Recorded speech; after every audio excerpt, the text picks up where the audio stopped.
I first became interested in journalism primarily through my interest in politics, which stemmed from watching The Daily Show and The Colbert Report when I started high school.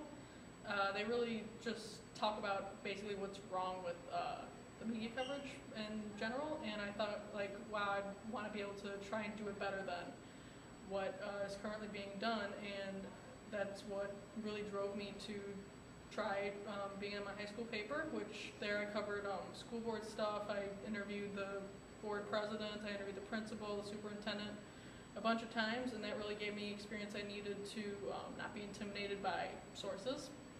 And then I decided to apply for my college's newspaper once I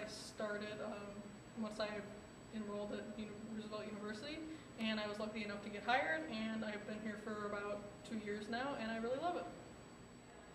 When I'm not writing for the Torch or doing my schoolwork, I unfortunately work in retail at Target, but when I'm not doing that, I like watching comedy shows. Some of my favorite comedians include Jon Stewart, Stephen Colbert, Trevor Noah, Tina Fey, Amy Poehler, Julie Louis-Dreyfus, people like that. So, and I just really have a strong interest in that field, and I really have a strong interest in satire as well.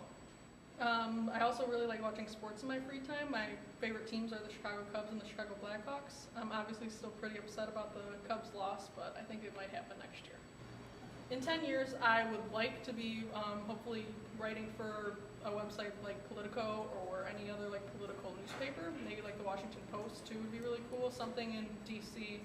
I'm also trying to get more informed about international affairs, so I would love to cover that as well if the opportunity presented itself.